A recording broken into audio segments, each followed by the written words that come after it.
Several hundreds Yazidis gathered in the village of Kojo for the first mass burial of Yazidis killed by the Daesh 7 years ago during its brutal onslaught on Sinjar.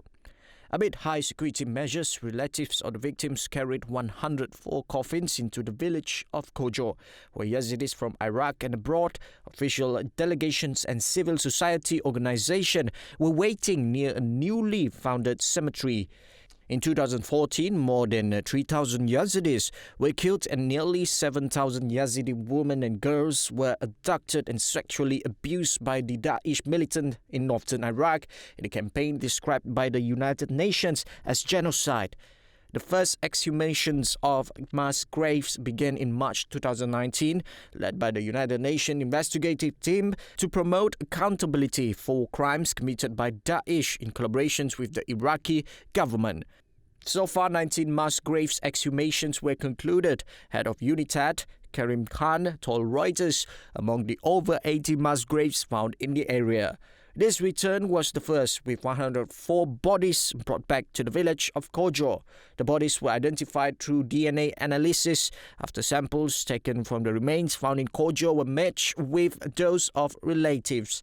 Collecting DNA samples of victims' relatives is a challenge as a large part of Sinjar's Yazidis population is now scattered around Iraq and in different parts of the world, while in some cases, whole families were wiped out by Daesh.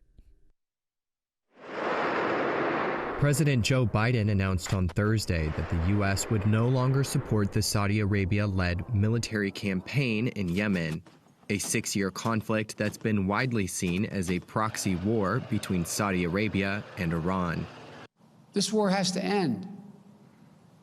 And to underscore our commitment, we are ending all American support for offensive operations in the war in Yemen, including relevant arms sales. In 2015, a Saudi-led military coalition intervened in Yemen by arming government forces against Iran-aligned Houthi rebel fighters.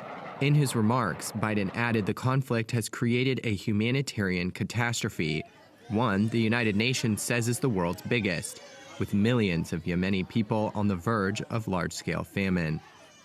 Biden on Thursday also named U.S. diplomat Timothy Lenderking as the country's special envoy for Yemen, in a bid to step up American diplomacy and end the war there. I've asked my Middle East team to ensure our support for the United Nations-led initiative to impose a ceasefire, open humanitarian challenge, and restore long-dormant peace talks. Biden's move reverses policies from both the Obama and Trump administrations.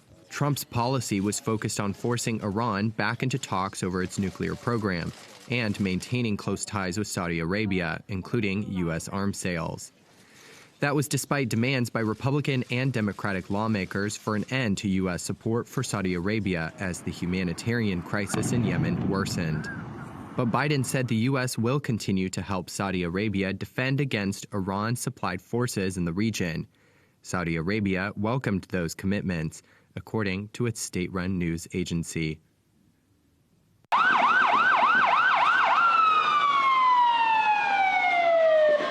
Protests erupted in a popular lakeside resort in southern Chile after a policeman shot and killed a street performer in the normally sleepy village, prompting the government of President Sebastián Pinera to call an emergency meeting on Saturday.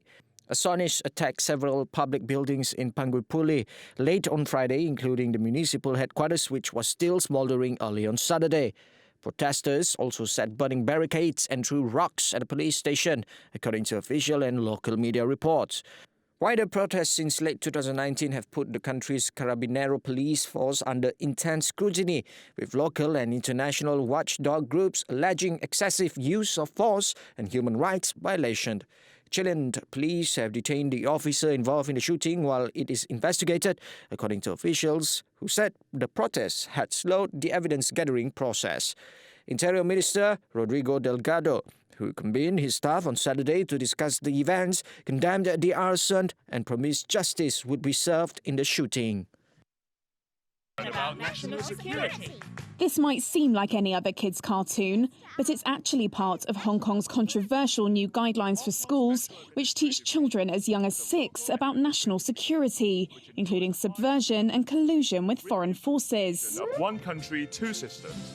The educational video released by the Chinese government shows an owl wearing glasses and a graduation hat, explaining Hong Kong's institutional architecture, its duties to Beijing, and the national security law imposed in June 2020 after the anti-government protests back in 2019. Children in primary school will also learn how to sing and respect China's national anthem and gain an understanding of the 4 main offences in the security law, including terrorism and secessionism. Some residents, like university student Jenny Lai, have their concerns. I am a little worried about the independent thinking abilities of primary school students in the future. As I learned, the national security law content in the textbook is complicated, so I am worried, but there is nothing that I can do. Others, like Miss Feng, feel that patriotism is important as part of childhood study. It's a good start. No matter who you are and where you are from, you have to love your country. Beijing has put semi-autonomous Hong Kong on a firmer authoritarian path in recent months, and the Education Bureau's guidelines show Beijing's plans for the region to go beyond quashing dissent. Its aim is seemingly for a societal overhaul. After the 2019 protests, in which many of the demonstrators were teenagers, Chinese leaders have turned to re-education in a bid to tame the city's youth and make them loyal citizens. British drug maker AstraZeneca said its vaccine developed with the University of Oxford appeared to offer only limited protections against mild disease caused by the South African variant of COVID-19, based on early data from a trial.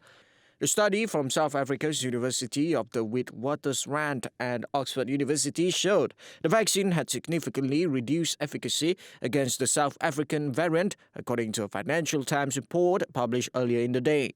Among coronavirus variants currently most concerning for scientists and public health experts are the so-called British, South African and Brazilian variants, which appear to spread more swiftly than others. The company said it believed its vaccine could protect against a severe disease, given that the neutralizing antibody activity was equivalent to that of other COVID-19 vaccines that have demonstrated protection against a severe disease. The trial, which involves 2,026 people, of whom half formed the placebo group, has not been peer-reviewed, while thousands of individual changes have arisen as the virus mutates into new variants. Only a tiny minority are likely to be important or change the virus in an appreciable way. Global oil prices jumped Friday to their highest in a year. The price gains came amid growing hopes the U.S. will pass a massive economic stimulus plan, which could revive demand across the board, especially for refined products such as gasoline, diesel, and jet fuel. Demand hopes are also being fueled by the vaccine rollout. Traders are betting global oil consumption will pick up when vaccination levels get to a point where governments ease lockdown restrictions. The global health crisis has kept people close to home, severely limiting the need to travel, sending oil demand into the dumps. But even as vaccine hopes fuel talk of a rebound in energy use, OPEC doesn't expect oil consumption to return to pre-crisis levels until next year. That's why the world's group of leading oil-producing nations has cut supply in order to keep a floor under prices. OPEC and its allies, known as OPEC Plus, maintained their production cut at a meeting earlier this week. The price of a barrel of oil is closing in on $60, a high not seen since the health crisis began early last year. In the Bolivian city of El Alto, indigenous residents are lining up to use a steam booth for herbal medicine in the belief that it will ward off the coronavirus.